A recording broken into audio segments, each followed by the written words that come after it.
Hello everyone, welcome to another episode of The Sam Fury Show.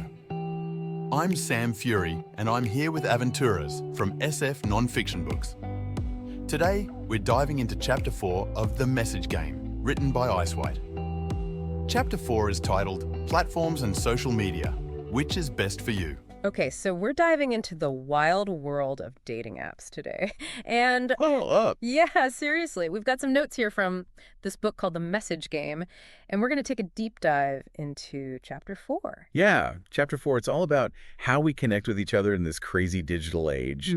You know, which ways actually work. Right, like what actually gets you the date, not just the scene notification. So the author breaks down all these different contact methods, right? Like phone numbers, WhatsApp, Facebook, Instagram, Snapchat. It's a lot. It is. And it's interesting because, you know, some of these seem, well, kind of old school now. Like phone numbers, I haven't memorized a new one in ages. Seriously, so the big question is, do they still work for dating? Like, is it weird to ask for someone's number right off the bat? Well, the author seems to think direct communication can be a good thing. You know, shows you're, like, confident, decisive. But then there's that whole privacy thing. Right? Exactly. Giving out your number. It's like handing someone your address in the digital world. You never know where it might end up. And the author, he makes a good point about how people tend to be a little more, I don't know, bold when they're hiding behind a screen. Oh, 100%. Keyboard courage is real. Right. Yeah. So maybe starting with a platform where you have a bit more control, like WhatsApp, could be a good strategy. Okay, that makes sense. So you're not totally against phone numbers, but WhatsApp might be the smoother move, especially early on. Yeah, I think that's a fair takeaway. Cool, cool. Now let's talk about Facebook. The book makes a big deal about how it's still the MVP for meeting people in real life. Yeah, it's all about that network effect, right? You see mutual friends, maybe some events you've both attended. It builds a sense of familiarity, which can be really powerful. It's like a digital icebreaker. You already have something to talk about. Exactly. But for those initial dating app interactions, it can feel a bit much like, hey, you want to see my entire social history before we've even had coffee? It's a lot of pressure. Yeah, totally. So the author actually suggests that WhatsApp might be the better bet for those early exchanges because it strikes that balance between direct communication and, you know, not overwhelming someone with your entire life story on day one. Right. It allows for a more casual, gradual approach to getting to know someone. Makes sense. So we've covered phone numbers, WhatsApp, Facebook. Yep. What about Instagram?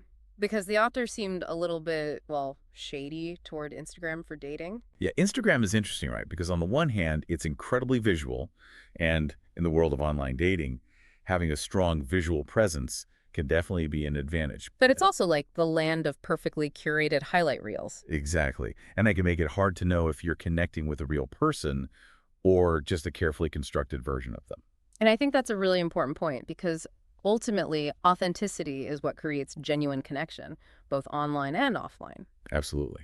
And that's why I think it's so important to choose a platform where you feel like you can be your most authentic self. Right, 100%. If you're all about those artistic photos and witty captions, then maybe Instagram is your jam.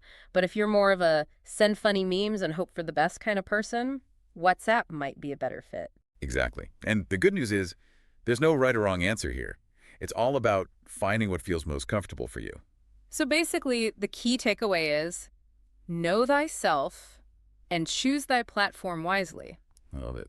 And with that, I think we've successfully navigated the treacherous terrain of Chapter 4. We did it. But the journey's not over yet. You know, this whole conversation's got me wondering, what's next for digital dating? Like, what crazy new platforms are just around the corner? Oh man, that's a whole other deep dive waiting to happen. But for now, let's just appreciate that we survived this one. I'll second that. Thanks for tuning in to another episode of The Sam Fury Show.